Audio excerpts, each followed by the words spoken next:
You'll come out of this with your body in motion, your mind intact, and your spirits even stronger because now the world around you will treat you differently. Your inner circle may get even bigger or very small. God first, everything will fall in place. What words of encouragement or support can you give to women that are watching this or couples that are watching this that are having children or trying to have children later in life that may not have, the parental support?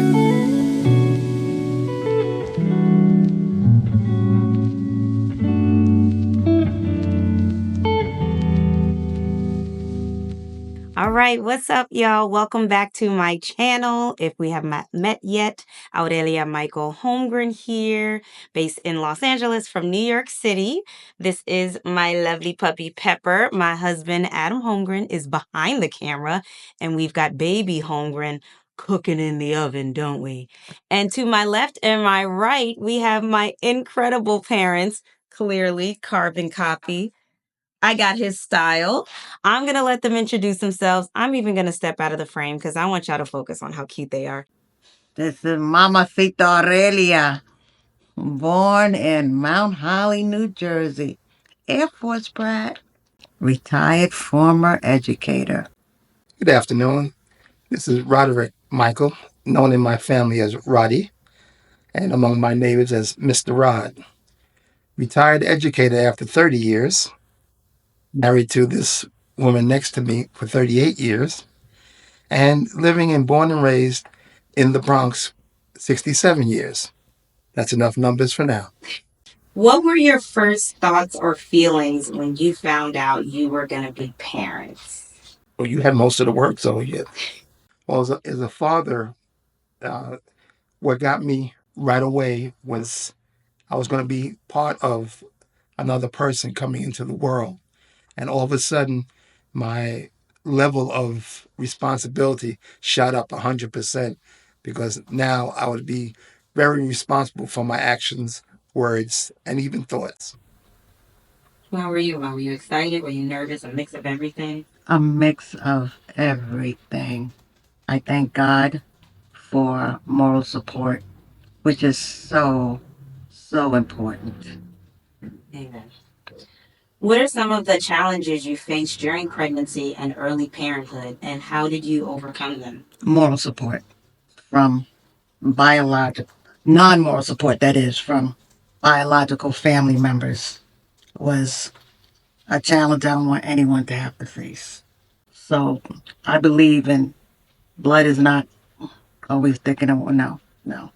So I thank God for especially number one, her godparents, Uncle Ray, and especially Zero No High, of course, God, and her godmother, Auntie Linda.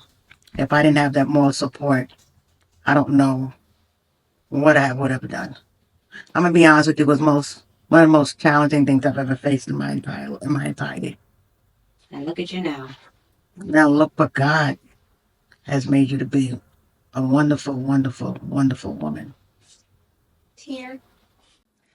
One of the biggest challenges was actually challenging the hierarchy in my family on the male side.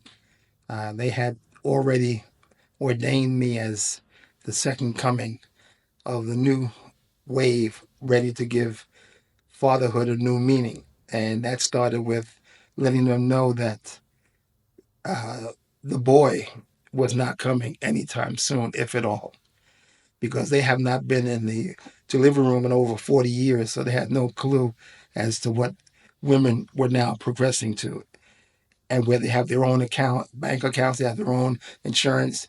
And this woman here, after seeing what she went through physically, I now realize, and then too, who the stronger agenda is. Because there's no way I could have physically gone through that and still kept my senses about me. So that was the first challenge, was to let them know that things were going to be different from the youngest male in the Michael family. And they either get on board with that or we'd be into debates from that time on. And sure enough, they got on board by asking questions and seeking information rather than giving me commandments and letting me know what I should do, what I shouldn't do. And as my daughter understands, talking a lot meant covering all the bases. So basically, I got that response from my dad whenever he feels I have touched all the bases. All right, fella. What one piece of advice would you give me as Adam and I now prepare to be parents at almost 40? I think you're going to be fine. Sometimes the best advice is no advice. Hmm. Anything from you? Of what I see in Adam with other children, I'm not surprised, but I'm surprisingly impressed because it's pure. It's from when he's with others, it's from his heart. And his soul.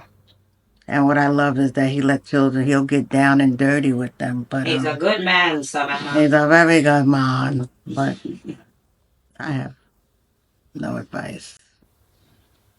Okay, my advice to my daughter For God is to let her know that you'll come out of this with your body in motion, your mind intact, and your spirits even stronger because now the world around you will treat you differently.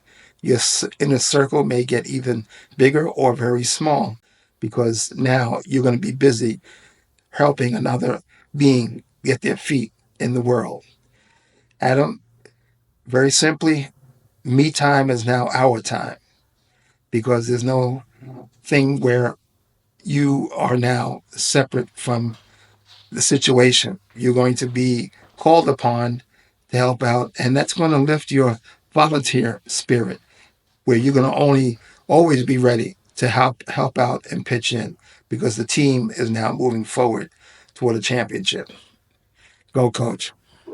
and you always have God in your life, so God first, everything will fall in place. Amen. What are you most excited about becoming grandparents?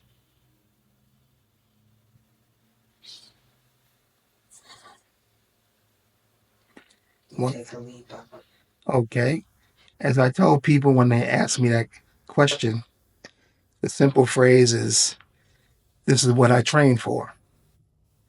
Because every day meeting with other children and being a teacher for over 30 years, I entered the classroom with the feeling that I'm going to give back to the people who helped me get to where I am. Another phrase that comes to mind is improvise, adapt, and overcome. Because when the grandkids come our way or to our presence, there can be times where we have to improvise because things are not going the way planned. We will adapt to different time zones and different travels and different thoughts and feelings coming our way from children who are searching the world. And we will overcome a lot of difficulties that parents may have and where we come in because it takes a village. I think my feelings are on delayed mode. I don't know. I don't know yet. I'm gonna be honest with you. I don't know. Yeah, along the lines of feelings, my two are fear and excitement. Fear in a positive way that with the unknown, I can't wait to get to know. And the excitement is that the idea that something is going to happen big, and with God's guidance, I'm going to be the example that He has asked me to be, and I'm excited to go. What words of encouragement or support can you give to women that are watching this or couples that are watching this that are having children or trying to have children later in life that may not have, the parental support? Because there are a lot of people, unfortunately, that either don't physically have their parents by 40 or don't emotionally have them. Can you just give them some words of encouragement and love as their virtual future grandkids? God will send you, and will send you someone in their place. Trust and believe. They're right. They could be next door. They could be around the corner. You could bump into them, but He sent me, so he will send you. Trust. Right away, the two words that will go into action are compromise and sacrifice. Because you may not have the full village to go behind you, you may not have a lot of people to do things, but if there's a compromise and a sacrifice by both husband and wife, mother and father, that should be a good starting point to face some of the difficulties that are coming your way. Another idea is teamwork, and that stands for, team standing for together, everyone acquires more. So with teamwork, you'll be working toward that, and people on the outside will actually look at your teamwork and say, you know what, I want to be part of that team because I see that they're going through things that would just blow our mind, but yet they're handling with a grace, they're handling with a spirit of yes we can, yes we can. And I would ask them to consider that besides even prayer, that you can do this because many have done it before you, whether good or bad. You can do this. I want you, one by one, to look into the camera. I want you to say a few words to your younger self of how proud you are of where you've come. And then I want you to say your first words to your future grandbaby, because we'll show them this at some point. So the first one is speaking into the camera to your younger self, how proud you are of you, anything you want to say to yourself, and then any words you want to say to your future grandbaby.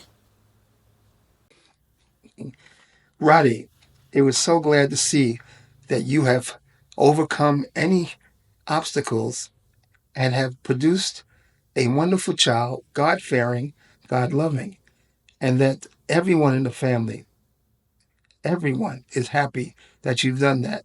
And Roddy, continue to be different to some, weird to others, because you too will be considered different. And in closing, when we meet you, or when I meet you, I just might say, "What's up, bro?" or "Sis." Oh, Aurelia. Despite all the obstacles, God made sure that He made a way. And because you were so academically curious, you've come a long way.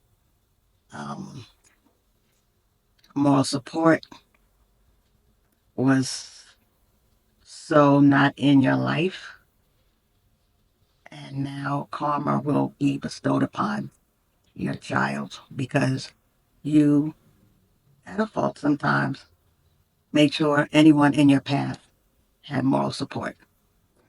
And to the little one, my God bless you, and blessings bestow upon you. It's God's timing. Amen. Amen.